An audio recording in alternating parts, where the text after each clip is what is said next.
3 milioni di alberi distrutti, interi boschi spazzati via, danni per miliardi di euro. Il maltempo di questi giorni ha messo in ginocchio il nostro territorio flagellando la montagna con l'altopiano, il cui paesaggio ne esce inesorabilmente modificato. Una preoccupazione che abbiamo è per quello che succederà da adesso in avanti, perché vuol dire mettere a nudo un territorio abituato ad avere delle piante, per cui ci possono essere dei problemi anche di frane e smottamenti. È un danno ambientale che non coinvolge solo l'altopiano, ma coinvolge tutta la cittadinanza, perché quando abbiamo del miglior altopiano di tutta Italia e anche d'Europa ci troviamo ad avere dei grossi problemi, perché non dimentichiamo che è un altopiano dove abbiamo oltre 100 malghe, per cui aziende che d'estate monticano e vanno a far pascolare i propri bovini, i propri ovini, i caprini, e non sarà più come prima.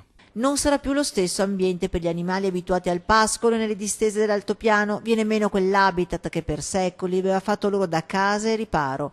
Ma se i riflettori sono puntati sulla montagna in pianura dopo un autunno caldo, le piogge torrenziali mettono in bilico l'agricoltura stessa. È arrivata la pioggia, è arrivata molta pioggia, di conseguenza ha iniziato a recare dei problemi, soprattutto in questo momento, perché sulle colture autunno-invernali che con terreno saturo d'acqua può provocare dei problemi. Se continuano le piogge, le culture come orzo, frumento e cereali in generale potrebbero essere a rischio. Un maltempo eccezionale, figlio di quel cambiamento climatico che dovremmo imparare ad affrontare sempre con maggior frequenza. Intanto l'ente provincia si assolve. Noi possiamo solo dire che come provincia di Vicenza, che so che in altre province non è così, abbiamo un'organizzazione che direi è perfetta sia sotto le risorse umane e anche sotto quello che abbiamo programmato in passato per essere così efficienti. Credo che in 24-48 ore abbiamo liberato le strade. Questo è un valore aggiunto perché Vicenza